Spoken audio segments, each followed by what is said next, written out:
नमस्कार दोस्तों, स्वागत है आपका स्टडी फॉर सिविल सर्विसेज में। यदि स्टडी फॉर सिविल सर्विसेज के छात्र हैं तो ये वाला टेलीग्राम जरूर ज्वाइन करके रखिए।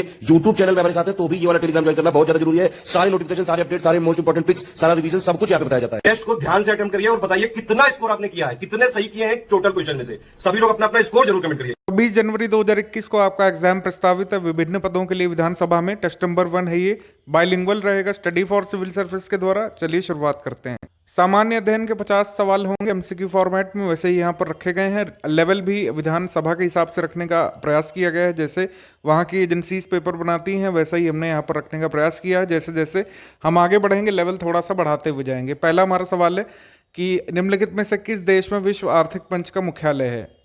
तो इसका मुख्यालय कोलोन, जेनेवा, स्विट्जरलैंड में है, आपको याद रखना चाहिए। ऑप्शन नंबर डी यहाँ पर सही है। नेशनल ऑर्गेनाइजेशन, इंटरनेशनल ऑर्गेनाइजेशन से वनडे एग्जाम में जरूर सवाल आता है, इसको देखिएगा। रिजर्व बैंक से हमेशा इकोनॉमी में सवाल पूछ लेते हैं बेसिक में। 2 सवाल रिजर्व बैंक से हमेशा पूछे जाते हैं। एक, इसकी स्थापना 1935 में। राष्ट्रीयकरण पूछा जाता है। राष्ट्रीयकरण कब हुआ था? ये हुआ था 1949 में, ठीक है। लेकिन इसमें भी आपको डेट सहित पता होना चाहिए। जैसे 1 जुलाई 1949 है सी में, और बी में है 1 जनवरी 1949।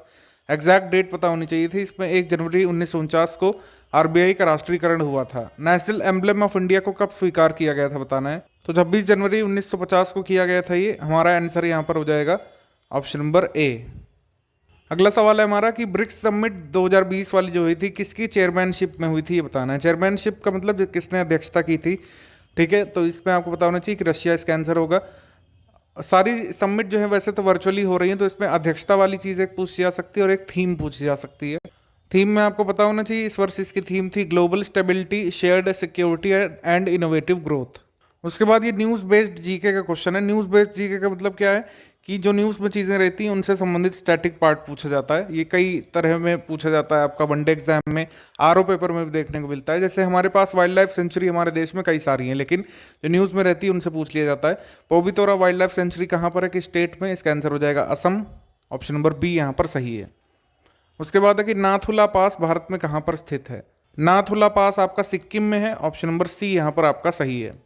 ग्रेट डिवाइडिंग रेंज आप कहाँ पर देखेंगे? जो टर्म्स होते हैं ज्योग्राफी में, जैसे मस्कीटो कोस्ट पूछ लेते हैं, ग्रेट डिवाइडिंग रेंज पूछ लेते हैं, ग्रेट लेक के पास कौन सा व्यापार होता है, ये सब चीज़ें कई बार वनडे एग्जाम में पूछी जाती हैं। तो ग्रेट डिवाइडिंग रेंज आपको पता होना चाहिए, ऑस्ट्रेलिया में है। ऑप्शन नंबर बी यहाँ पर सही हो जाएगा, बी। हमने पेड ग्रुप में जो लिस्टिंग दे रखी है उसमें सारे क्वेश्चन सॉल्व हो जाएंगे उसके माध्यम से। उसके बाद ये क्वेश्चन है कि which archaeological site in Uttar Pradesh to be developed as an iconic site with on site museum, यानी कि किस पुरातात्विक स्थल को उत्तर प्रदेश में प्रतिष्ठित स्थल के रूप में विकसित किया जाना है? तो पुरातात्विक स्थल है Hastinapur. Option number C. Option number C, क्योंकि धौलावीरा तो भारत में है ही नहीं, राखीगढ़ी जो हरियाणा में है, धौलावीरा भारत में है ही नहीं। प्रयागराज है, प्रयागराज भी है तो ऐतिहासिक स्थल यहाँ पर, लेकिन होगा हस्तिनापुर। ऑप्शन नंबर सी। ये रीजनिंग क्वेश्चन है, आप यहाँ पर सॉल्व कर लीजिएगा, यहाँ पर पॉज करके आप सॉल्व कर लीजिएगा। इसका आंसर क्या होगा? इसका आंसर हो जाएगा ऑप्शन नंबर बी।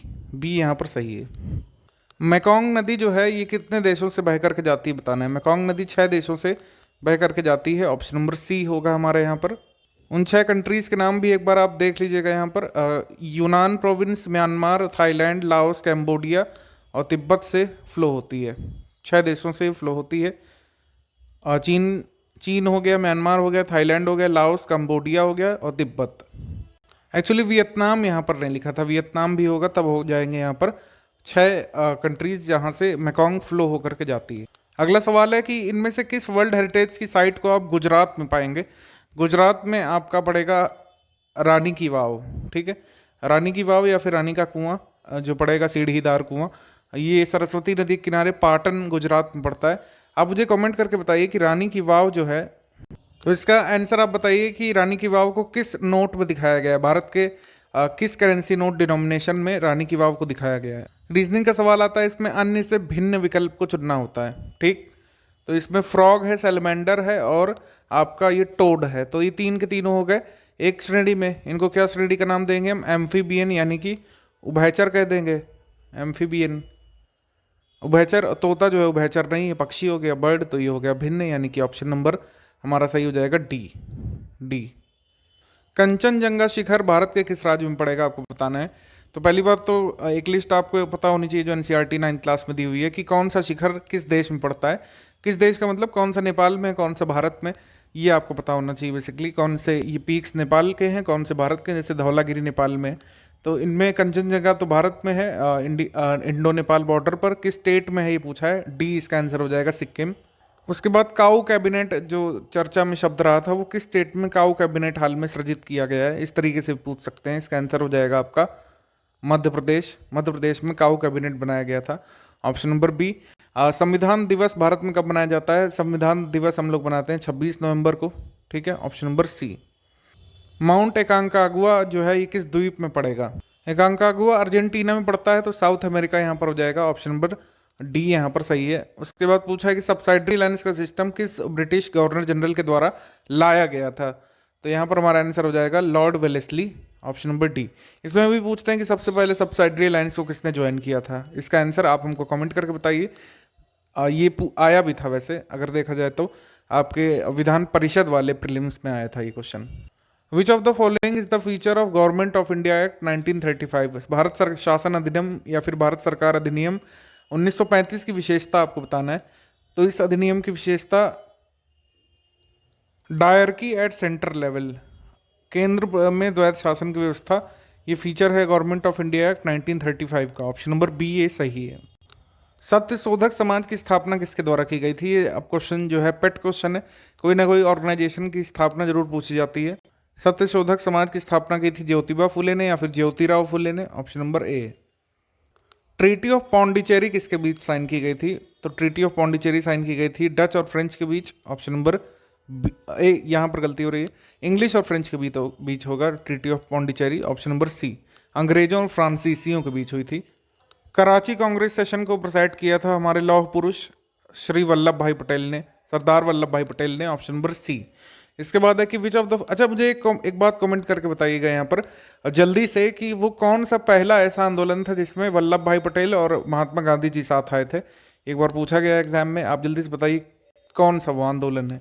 उसके बाद विच of the following crop is not an example of rabi crop? Rabi crop का उदाहरण कौन सा नहीं है? रबी क्रॉप का उदाहरण जो है आपका गेहूं नहीं है, इसमें आंसर हो जाएगा डी। सिल्वर फाइबर रिवॉल्यूशन जो है किससे संबंधित है? तो पूरी रिवॉल्यूशंस की लिस्ट दी हमने। सिल्वर फाइबर रिवॉल्यूशन एसोसिएटेड है कॉटन से, वाइट रिवॉल्यूशन एसोसिएटेड है मिल्क से, उसके बाद आपका जूट है गोल्डन रिवॉल्यूशन से एसोसिएटेड। उर्वरक का आप बताइए कमेंट करके। इसमें हमको बताना है कि बेसल कन्वेंशन का संबंध किससे? बेसल एसोसिएटेड है transboundary movement of hazardous waste, transboundary movement of hazardous waste, खतरनाक अपशिष्टों के स्थानांतरण संबंधित है। Which of the following is the best coal in the, quality में सबसे बेस्ट कौन सा है? क्वालिटी में बेस्ट होता है आपका एंथ्रासाइट, ऑप्शन नंबर डी। सबसे ज्यादा कार्बन कंटेंट जिसमें होगा वो होता है एंथ्रासाइट। राष्ट्रीय हरित अधिकरण या फिर नेशनल ग्रीन ट्रिब्यूनल एनजीटी की स्थापना कब की गई थी?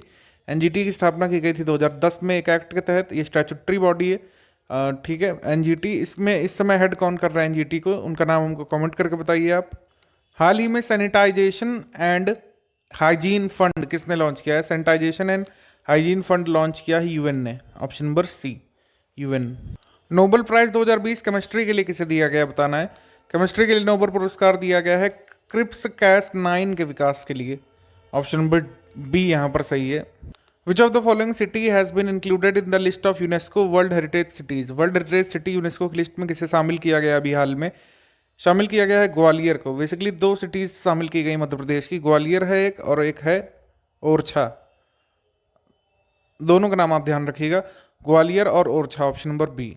इसमें हमको बताना है नेक्स्ट टर्म कौन सा होगा लेटर सीरीज में। नेक्स्ट टर्म होगा, आप इसमें सॉल्व कर लीजिएगा, हम आंसर बताने जा रहे हैं। आंसर होगा इसका IL, option number C IL। Which of the following article is related to religious freedom? धार्मिक स्वतंत्रता संबंधित अनुच्छेद है अनुच्छेद 25, ऑप्शन नंबर डी। वित्त आयोग को किस अनुच्छेद के तहत सेटअप किया गया है? कई बार का रिपीटेड क्वेश्चन है, आ सकता है दोबारा से। आंसर होगा यहाँ पर ऑप्शन नंबर ए, आर्टिकल 280। स्वदेशी आंदोलन की डेट पूछिए। स्वदेशी आंदोलन की डेट वैसे 1905 याद होगी आपको, लेकिन अच्छे से याद रखिएगा, अगस्त 7, 1905, ऑप्शन नंबर ए यहाँ पर सही होगा। इसमें अगली संख्या क्या आनी चाहिए इस श्रेणी में हमको बताना है, आप सॉल्व कर लीजिएगा। इसका आंसर आ जाएगा आपका 81, ऑप्शन नंबर ए, क्योंकि स्क्वायर हो रहे हैं। 5 का स्क्वायर 6 का स्क्वायर 7 का स्क्वायर 8 का स्क्वायर फिर 9 का स्क्वायर 81 आ जाएगा, ऑप्शन नंबर ए। मोरक्को की कैपिटल क्या है? मोरक्को की कैपिटल है Rabat, option number B. Angel Falls जो दुनिया के सबसे बड़े फॉल्स हैं, सबसे बड़ा झरना है, ये वेनेजुएला में है, ऑप्शन नंबर ए यहाँ पर सही है, याद रखिएगा इसको। टमाटर का लाल रंग जो है किस वर्णक यानी कि किस पिगमेंट के कारण होता है, आपको बताना है। तो ये कई बार का रिपीटेड क्वेश्चन है, इसका आंसर हो जाएगा लाइकोपीन। लाइकोपीन के कारण टमाटर लालम लाल दिखता है। उसके बाद है कि which disease is caused by iron deficiency. Iron deficiency की डिसीज होती है अनीमिया, ऑप्शन नंबर सी। तो पालक खाने की सलाह इस पर दी जाती है। ग्लोबल लिवेबिलिटी इंडेक्स इसके द्वारा पब्लिश किया जाता है। ग्लोबल लिवेबिलिटी इंडेक्स पब्लिश किया जाता है इकोनॉमिस्ट इंटेलिजेंस यूनिट के तहत। आप हमको कमेंट करके बताइए कि 2020 के इकोनॉमिस्ट इंटेलिजेंस यूनिट के ग्लोबल लिवेबिलिटी इंडेक्स में सबसे रहने योग्य सिटी कौन सी है, उस सिटी का नाम बताइए। करंट अफेयर में हमने करवाया हुआ है। बाघों की संख्या को दोगुनी करने के लिए 2020 का TX2 अवार्ड यानी कि टाइगर 2 टाइम्स अवार्ड किसे मिला है? उत्तर प्रदेश के वन विभाग को मिला है और पीलीभीत टाइगर रिजर्व को मिला है। बहुत इंपॉर्टेंट ये सवाल है, आंसर हो जाएगा इसका ऑप्शन नंबर बी, याद रखिएगा इसको। पीलीभीत टाइगर रिजर्व को TX2 अवार्ड मिला है। कुल मिलाकर 2014 से बीच में 2018 तक टाइगर्स की संख्या दोगुनी करने का काम किया उत्तर प्रदेश के वन विभाग ने और पीलीभीत टाइगर रिजर्व ने, इस वजह से इनको सम्मानित किया गया है IUCN के TX2 अवार्ड से। Which university topped in QS Asia university ranking. QS की या क्वैकरली साइमंड्स की एशिया यूनिवर्सिटी 2021 की रैंकिंग में हमको बताना है पहला स्थान किसे मिला है। पहला स्थान मिला है नेशनल यूनिवर्सिटी ऑफ सिंगापुर को, ऑप्शन नंबर ए। भारत और श्रीलंका को कौन सी जल संधि अलग करती है? बचपन से हम मैप देखते आ रहे हैं, पाक स्ट्रेट अलग करता है, ऑप्शन नंबर टी। गरिमा ग्रह जो बनाया जा रहा है, गरिमा ग्रह गुजरात में खोला गया है अभी हाल में, किस डिस्ट्रिक्ट में आप बता दीजिएगा। ट्रांसजेंडर व्यक्तियों के लिए खोला जा रहा है, मिनिस्ट्री ऑफ मतलब सामाजिक न्याय और अधिकारिता मंत्रालय के द्वारा पहलें की गई हैं। गरिमा ग्रह ट्रांसजेंडर पर्सन्स के लिए खोला गया है। Which of the following presented objective resolution constituent assembly. Objective resolution को लिया था जवाहरलाल नेहरू ने, ऑप्शन नंबर सी यहाँ पर सही है। कामुती सोलर पावर प्रोजेक्ट जो है ये कहाँ पर है? कामुती सोलर पावर प्रोजेक्ट है आपका तमिलनाडु में, option number B. Good governance index इसके द्वारा जारी किया जाता है। गुड गवर्नेंस इंडेक्स जारी किया जाता है ministry of personal and public grievances and pension के द्वारा, यानी कि कार्मिक लोक शिकायत और पेंशन मंत्रालय के द्वारा सुशासन सूचकांक जारी किया जाता है। एशियन गेम्स 2030 की मेजबानी कौन करेगा? 2030-2034 तक की मेजबानी रिवील कर दी गई है। 2030 की मेजबानी करेगा यहाँ पर करेगा कतर करेगा। कतर में ही जो है अगला फीफा का फुटबॉल पुरुष विश्व कप होने वाला है और कतर में ही होगा ये 2030 का एशियन गेम्स। 2026 में 2034 में कहाँ पर होगा, हम अगली टेस्ट सीरीज में शामिल करेंगे, वरना आप कमेंट के सेक्शन में बता दीजिएगा। इसका आंसर हो जाएगा 48 का बी होगा। EV यहाँ पर खाली स्थान पर आ जाएगा, EV, option number B. Who was the first chairperson of the first law commission of independent India. Bharat के स्वतंत्र भारत के प्रथम विधि आयोग के अध्यक्ष बने थे मोतीलाल चिमनलाल सीतलवाड़ यानी MC Setalvad, option number B. उसके बाद है कि क्वालिटेटिव मॉनिटरी पॉलिसी इंस्ट्रूमेंट कौन सा है? ध्यान रखिएगा क्वालिटेटिव पूछ रहे हैं, क्वालिटेटिव है यहाँ पर credit rationing, option number B. इसमें आपको बताना है तत्सम शब्द कौन सा है। तत्सम शब्द यहाँ पर हो जाएगा आपका कर्म, ये तत्सम है, बाकी सारे तद्भव हैं, आंसर हो जाएगा यहाँ पर ए। उसके बाद है कि नींद का तत्सम रूप कौन सा है? नींद का तत्सम रूप हो जाता है निद्रा, ऑप्शन नंबर सी। तद्भव कौन सा है आपको बताना है, तद्भव हो जाएगा यहाँ पर पत्ता, ठीक है। पत्ते का अगर आपको बनाना है तत्सम तो क्या होगा बताइए कमेंट करके। 54वें का सही आंसर क्या होगा? एकादश का सही तद्भव रूप क्या हो जाएगा? एकादश का सही तद्भव रूप हो जाएगा 11, ऑप्शन नंबर बी। उसके बाद है कि तत्सम शब्द कौन सा है इसमें से? तत्सम शब्द है आपका हस्त, ठीक है, और बाकी सारे तद्भव हैं। और यहाँ पर लिखा हुआ है कान, तो इसका हो जाएगा तत्सम कर्ण। आग लिखा है तो इसका हो जाएगा अग्नि। हाथ लिखा हुआ है तो इसका हो जाएगा हस्त। तद्भव शब्द कौन सा इसमें पहचानना है आपको? तद्भव शब्द यहाँ पर हो जाएगा आसरा। आसरा का अगर हम तत्सम बनाएंगे तो हो जाएगा इसका आश्रय। उसके बाद 57 बताना है कि तद्भव शब्द कौन सा है। 57 में आपका तद्भव शब्द है चूरन, और इसका तत्सम क्या बन जाता है? चूड़ बन जाता है, आपको पता होगा। उसके बाद विपिन का पर्यायवाची क्या होगा? विपिन का पर्यायवाची हो जाएगा जंगल, ऑप्शन नंबर ए। उसके बाद तत्सम, अच्छा विपिन कुछ लोगों का नाम रहता है तो यहाँ पर ए होगा, जंगल हो जाएगा विपिन का पर्यायवाची। तत्सम शब्द पहचानना है 58 में, तत्सम शब्द यहाँ पर हो जाएगा ओष्ठ। उसके बाद युद्ध का पर्यायवाची कौन सा है? युद्ध का पर्यायवाची हो जाएगा संग्राम, ऑप्शन नंबर बी। मात्र किस भाषा का शब्द है? मात्र संस्कृत शब्द है, without any doubt, option number C सही हो जाएगा। श्यामा का पर्यायवाची बताना है, श्यामा का पर्यायवाची हो जाएगा कोयल या फिर पिक, ऑप्शन नंबर ए। तत्सम शब्द बताना है कौन सा है? इनमें अनजान, गेंद, अर्ध और आंसू, इसमें अर्ध हो जाएगा इसका तत्सम शब्द। वासर का पर्यायवाची बताना है, क्या होगा? वासर का पर्यायवाची बनेगा आपका दिवस, ऑप्शन नंबर ए। आमोद, हर्ष, खुशी आदि शब्दों के लिए पर्यायवाची शब्द आपको बताना है, क्या हो जाएगा? आमोद, हर्ष, खुशी आदि के लिए हो जाएगा आनंद। उसके बाद पूछा है कि जलधि का पर्यायवाची कौन सा होगा? जलधि यानी जिसने जल को धारण किया हो। सागर और उसके सारे पर्यायवाची जलधि हो जाएंगे, ठीक है। हमने आपको बताया हुआ है कि धा लगता है तो सागर बनता है, धी लगता है। उसके बाद दा लगता है किसी भी पानी के पर्यायवाची के आगे तो वो बन जाता है बादल। तो ये सब बताया हुआ है हमने। बी यहाँ पर सही है 67 का, और सी सही है 61 का। चीर का पर्यायवाची बताना है कौन सा नहीं है? चीर का पर्यायवाची आपका नीर नहीं होगा, बाकी कपड़ा भी है, वस्त्र भी है, पट भी है। सूरसरी का पर्यायवाची क्या होगा? सूरसरी का पर्यायवाची हो जाएगा देव नदी यानी कि गंगा, ऑप्शन नंबर डी। निम्नलिखित में से बांधवी का पर्यायवाची बताना है। बांधव, बंधु बांधव से बना है बांधवी, बांधवी यानी कि बहन और बहन यानी कि भगिनी, ऑप्शन नंबर बी यहाँ पर होगा। जो देखने योग्य हो वो हो जाएगा आपका दर्शनीय, ऑप्शन नंबर ए। 70 बताना है कर का पर्यायवाची क्या होगा? कर का पर्यायवाची हो जाएगा हाथ या फिर हस्त। जो आसानी से प्राप्त हो सके वो हो जाएगा सुलभ, ऑप्शन नंबर ए। पुराणों से संबंध रखने वाला हो जाएगा पौराणिक, ऑप्शन नंबर ए। किए गए उपकार को न मानने वाला हो जाएगा कृतघ्न, और किए गए उपकार को मानने वाला कौन हो जाएगा? कृतज्ञ। ये इसमें ना लगा हुआ है तो ऑप्शन नंबर बी होगा। मेरा मित्र बहुत मीठा बोलता है, वाक्यांश के लिए सही शब्द क्या हो जाएगा? मतलब मेरा मित्र क्या है आपका? मृदुभाषी यहाँ पर हो जाएगा, ऑप्शन नंबर ए। जो बोलता ना हो वो क्या हो जाता है? वो हो जाता है मूक। जो बहुत बोलता है वो जाता है वाचाल, और जो बोलता है वो हो जाता है वक्ता। जो बोलता ना हो वो हो जाएगा आपका मूक। जो बहुत कम बोलता है वो क्या हो जाएगा? अल्पभाषी हो जाएगा। उसके बाद शरण में आया हुआ के लिए हो जाएगा शरणागत शब्द, ऑप्शन नंबर सी। चारों ओर चक्कर लगाने का एक शब्द बनेगा परिक्रमा, और उत्कृष्ट का विपरीतार्थक या फिर विलोम बनेगा निकृष्ट, ऑप्शन नंबर ए। जिसमें रस ना हो वो क्या हो जाएगा? जिसमें रस ना हो वो जाएगा नीरस, ऑप्शन नंबर ए। सर नीरस भी होता है और आरस भी होता है, आरस करके भी ऑप्शन दिया गया था यूपीपीसी सारों में। विग्रह का विलोम शब्द हो जाएगा यहाँ पर अनुग्रह, ऑप्शन नंबर बी। दुत्कारने का सही विलोम शब्द क्या हो जाएगा? दुत्कारने का सही विलोम शब्द हो जाएगा पुचकारना, और पश्च का विलोम शब्द हो जाएगा अग्र। निम्नलिखित में से कौन सा सही विलोम शब्द नहीं है? सही विलोम शब्द युग्म ये है सुखद, दुखद, कठोर, कोमल, ये भी सही है। यश, अपयश भी सही है। स्तुति का होता है निंदा, तो ये हो गया गलत। उग्र का विलोम शब्द हो जाएगा यहाँ पर, उग्र का विलोम शब्द हो जाएगा शांत, ऑप्शन नंबर ए। शांत या फिर सौम्य।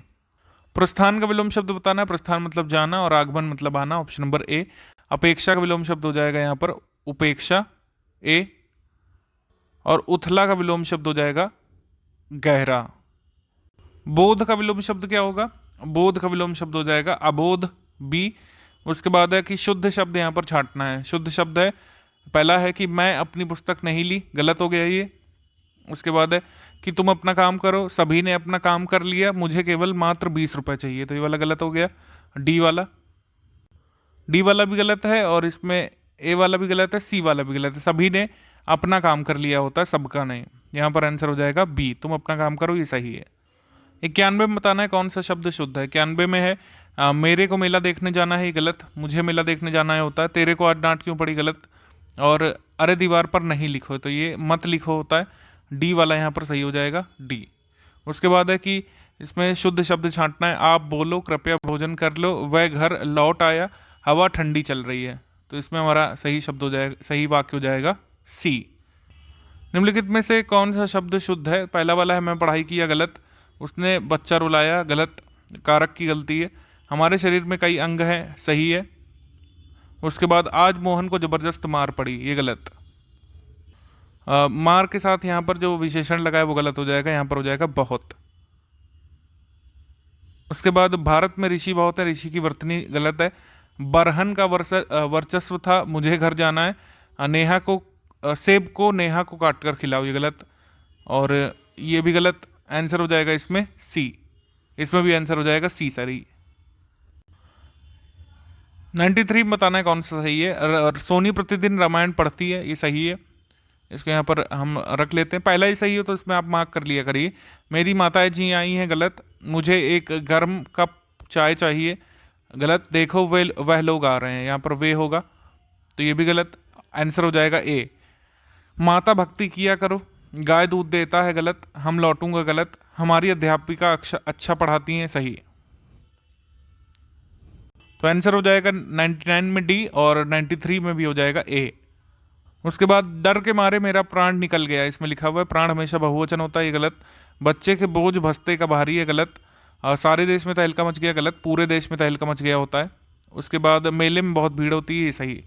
उसके बाद है कि पृथक कर दो, प्रणाम आ गए, उज्जवल भविष्य हो, और भैंस खड़ा और बैल दो खड़ी हैं, तो इसमें आंसर हो जाएगा सी सही। इसमें आंसर हो जाएगा डी सही। और 95 में बच रहा है, ये पुस्तक मेरा है, ये गलत। मेरे माताजी कल आएंगे, गलत। मैंने दिल्ली जाना है, गलत। मुझे पिताजी ने डांटा, सही। आंसर हो जाएगा इसमें डी।